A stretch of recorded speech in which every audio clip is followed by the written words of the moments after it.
Farzand tarbiya qilar ekanmiz, bolamizni har bir tili chiqayotganda, har bir yangi so'zni o'rganib, talaffuz qilganda maza qilamizda uni eshitib. Lekin bir xil paytlarda nimaga bolamizni tili kech chiqyapti ekan degan xavotir bizni baribir xavotirga ham soladi-da, bolani tili tez chiqmasa. Shunaqa paytda hayron bo'lamiz. Va kimga murojaat qilamiz? Albatta professional logopedga murojaat qilamiz-da. Bugun studiyamizda ajoyib defektolog, logoped Latofat Iskandarova tashrif buyurganlar va ular bilan aynan bolani tilini kech chiqishi haqida, bola tili kech chiqishi haqida. Latofatxon, xush kelibsiz. Assalomu alaykum. Assalomu alaykum. Assalomu alaykum. Tong xayrli bo'lsin. O'zingizga ham tong xayrli bo'lsin. Sizdek inson bilan bugun uchrashish bizga nasib etgan ekan, vaqtdan unumli foydalanib. Endi to'g'ridan to'g'ri efirdamiz, shuning uchun qisqa lo'nda savol-javob qilamiz va amaliy mashqlar bilan imkon qadar bizga ko'rsatib bersangiz juda ham ma'qul bo'lar edi. Xo'p, birinchi savolimiz, bolaning tili kech chiqishi sabablari nimalar bo'lishi mumkin? Bolani kech chiqishi, tilini kech chiqish sabablaridan bittasi bu hozirda hammamiz aytamiz gadjetlar deb. Lekin gadjetlarning foydali tarafi ham bor. Agar siz birgalikda ko'rib, uni muhokama qilsangiz. Kontrolga olsam, albatta, ya'ni nazoratga. Hozirda ko'pchilik ahamiyat bermayotgan narsaga to'xtalib o'tmoqchi edim. Ya'ni bolani ovqatlanish ratsionida blenderni uzoq vaqt ushlanib qolishi ham bolani nutqini kech chiqishiga sabab bo'lishi ham mumkin. Blenderni? Ha. Ovqatni maydalagan holatda, bo'tqa holatida bolaga tayyor yutishiga berishi. Tushunarli. Ya'ni bola o'zi chaynash kerak, uni jag apparatlari ishlash kerak bo'ladi. Shuning uchun chunki chaynash muskullarimiz hammasi bizning nutq muskullarimiz bir xil bitta narsa. Qanchalik odam ko'p chaynasa, bola qanchalik shu jag mushaklari, og'iz mushaklari tili bilan foydalansa, shunchalik nutqi tezroq chiqadi. Chunki uni ham ishlashi bir-biriga bog'liq. Demak, sabablardan biri mana shu, demak. Shunday sabab ham bo'lishi mumkin ekan. Xo'p, keyingi savol. Sog'lom bola necha oylikdan yoki yoshdan gapira boshlaydi?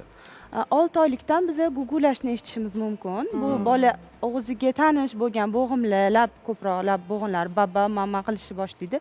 Lekin bola tushunib, anglab biror bir predmet yoki insonga nisbatan 10 oydan boshlab 1 yosh 2 oygacha gapirib ketish normada. O'rtachasi 10 oydan 1 yosh 2 oygacha o'xshash bo'g'inli va bolani nutqida chiqadigan ilk tovushlarımizga bog'liq b-ga bog'liq so'zlar chiqadi. Mamma yoki nanna yoki ada, amma shu joyda to'xtalib o'tamiz. Bizda amma deb birinchi yoki dada deb chiqadi-da bolaning tili. Ammasini ko'proq yaxshi ko'rar ekan, dodasini ko'proq yaxshi ko'rar ekan deyshadi, lekin oyi so'zidagi, ona so'zidagi n va y tovushlari kechroq chiqadi. Shuning uchun amma, dada so'zlari birinchi chiqadi. Aya deydi, lekin meniki. Aya deydi. Aya deydi. Ona demaganligi uchun, menimcha, aya deganligi uchun osonroq bo'lsa kerak-da. Osonroq bo'lsa kerak. Xo'p, bu nima mana bu instrumentlar? Amaliy mashqlarga o'tsak-da, Latofatxon, mana bu turli tuman o'yinchoqlar, mana bu shakl shamoyillar, hammasini sekin-astalik bilan bir boshdan tushuntirib berasiz. Bizning bolalarimiz yoshligida o'yin qaroq bo'ladi va bolaga qanchalik ko'proq o'yin bersak, ya'ni qo'l mushaklari qanchalik ko'p ishlatsa, misol uchun uychalarni taqillatsa, burasa, ochsa, bolani og'iz mushaklari ishlashiga sababchi bo'ladi. Nimagaki bola ko'rib turgan qo'l, oyoqlarini yaxshi foydalansa, ko'rmagan og'iz apparatini ham ishlatishi osonroq bo'ladi. Har xil o'yinlar bilan taqillatib, och, ya'ni bolaga sodda holatda qisqa so'zlar bilan gapirish kerak. Uzun gapirsangiz, bola tushunmasligi mumkin. Undan tashqari o'yinni og'zimizning oldida qilishimiz kerak. Og'zimizda qanaqa qilib nutq chiqayotganini ko'rish uchun. Misol uchun, bu nima? Baqa. Bola ham predmetni ko'rdi, ham uni eshitdi, ham og'iz apparatingizni ko'rdi. Qanaqa qilib siz uni aytyapsiz. Va shunga qarab, nima deydi baqa? Vaq. Taqlid asosida vaq bir xil oson so'z. Keyingisini ochishingiz mumkin. Xuddi shunaqa qilib, yana keyingisini ochamiz, mana taqillatamiz. Och, sodda och. Voy, bu nima? Mushu. Nima deydi? Miyav deydi. Lekin ko'pchilik ota-onalarning xatolaridan bittasini aytib o'tishim kerak.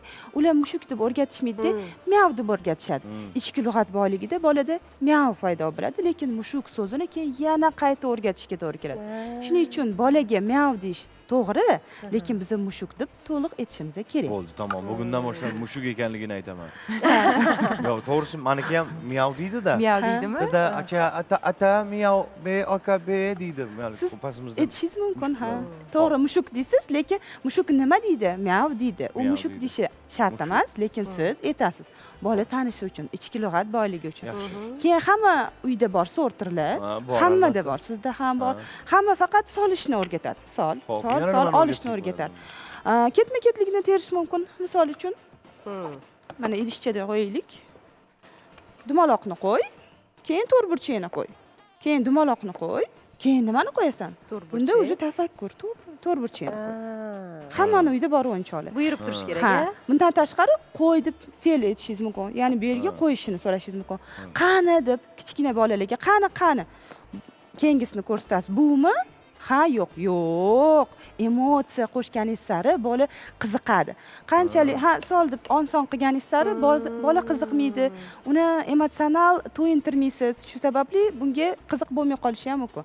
Hamma narsaga emotsiya, hamma narsaga so'z. Faqat kam va sodda kichik yoshda. Katta bo'lgan sari uni bog'langan nutqqa sekin-sekin o'tkazishingiz mumkin. Xo'p, lekin masalan har bitta chizgan kraskalarda yoki chizgan suratlarga bo'yagan bo'lsa, masalan chaplab tashlagan bo'lsa ham ko'rib, voy deb qoyil qolib, men hayratlanib beraman-da, bu yaxshimi bu bolalarga? Ha, yaxshi. Ko'p holatlarda bolani emotsional to'yintirganimizda xatolik qilamiz. Oddiy narsa qilganda, ha, yaxshi deb qo'yamiz, lekin yomon narsa qilib qo'ysa, sindirib qo'ysa, to'kib qo'ysa, juda ham kuchli emotsiya berib, voy nega qilding deymiz. Bola yaxshi yomonni farqlashi qiyinroq bo'ladi-da, voy menga ahamiyat berdi, menga qaradi deb yana qaytaradi. Shu sababli yomon narsa qilib qo'ysa, sindirib qo'ysa, to'kib qo'ysa, unaqa qilish kerak emas deysiz. Artvolda, hay молодец deb emotsiya bersangiz, u yaxshi tarafga o'zgarib harakat qiladi. Qancha ko'p harakat qilsa, shuncha ko'p nutq ham rivojlanadi. Hammasi motorika. Mana qolgan buyumlar haqida ham qisqacha ma'lumot berib o'tasiz. Qisqacha ma'lumot bersam, mana bu yo'lakchalar. Bola yurishiga har xil. Ya'ni bizda qo'llarimizda mayda tochkalarimiz, nuqtalarimiz bor. Shu oyoqlarimizda ham bor. Bundan tashqari bola kichik yoshdan asosiy 4 ta rangni o'rganishi kerak-da. Shu ranglar 4 ta ranglarda sakratishingiz mumkin, yurg'izishingiz mumkin. Buni rangiga qarab narsalarni qo'yishingiz mumkin. Misol uchun bu o'yinchoq bilan bu o'yinchoqni qani ko'k. Mana sodda holatda. Qani yashil. Mana sodda holatda rivojlantirishimiz mumkin. Yana qiziqarli bu o'yinchoqlarimizdan bittasi, bolalar juda ham yaxshi ko'rishadi kimnidir boqishni. Juda yaxshi ko'rishadi boqishni. Ayniqsa adala o'tirishsa hamma narsa og'ziga. Shunaqa. Ayiqchani boqish mumkin. Misol uchun ber. Siz meva, sabzavotlar o'tishingiz mumkin. Bizda sabzavotlar ikkita berdingiz, kichkina bolaga qani pomidor. Mana. Bilmasa ko'rsatasiz. Bilsa barmog'ingiz bilan ko'rsatishingiz mumkin. Mana. Ber ayiqqa. Ayiq ye. Ham. Keyingisi bodring ye. Ham. Ularga juda ham qiziq. Bir safar siz yediring, bir safar u ayiq bo'lsin, u yedirsin. Bu ochko'z ayiqni qayerdan olamiz? Ochko'z ayig'am yeyverasiz. Siz yumshoq o'yinchoqlarga yedirishingiz mumkin. Bu sotadimi o'yinchoqlar do'konida sotadimi? To'g'risini aytsam, buni o'zim to'qiganman. O'zingiz to'qigansiz. Xolam aytar ekanman. Artikulatsiya mashqlari uchun juda ham yaxshi. Bolaga tilini chiqar, tepaga Ayiq ko'tar. misal ayiq ekanda, qarang. Hech bo'lmasa shuni bolasi bo'lganda ham olardim. Iloji yo'q ekan. Yaxshi, biz bugungi kunda ham o'yinchoqlar bilan ham Yedirsangiz bo'ladi. Yumshoq o'yinchoqlarga yedirsangiz bo'ladi. O'zingizga yedirsangiz bo'ladi, kesib. bolalarimiz bugungi kunda multfilmni aynan boshqa tillarda ko'rishyapti-da. Aynan boshqa tillarda ko'rganda ham bolani so'zlashi, til chiqishi qiyinlashar ekan deyishyapti. Bu qanchalik to'g'ri, qanchalik noto'g'ri bilmadim, lekin o'zimni ikkita tanishimni bolasi 2,5 yosh, 3 yosh, aynan ingliz tilida multfilm ko'rishganligi uchun o'zbek tilida hali gapirmaydi, tili chiqmagan, lekin o'sha multfilmda ko'rgan ohanglarini degan bir qandaydir so'zlarga o'xshagan ohanglar chiqaradi. Bu o'sha ingliz tilida yo bo'lmasam boshqa tillarda ko'rishi tilni kech chiqishiga sabab bo'ladimi? Albatta bu sabablardan biri bo'lishi mumkin, chunki biz ixtiyoriy holatda ularni ishlatmaymiz va bolani xotirasini bekorga band qilgan bo'ladi, foydalanmaydi. Meni amaliyotimda ham ko'p uchrab turadi shunaqa bolalar. Tekshiruvga kelishadi-da, bolangiz ranglarni biladimi desam, ha deydi.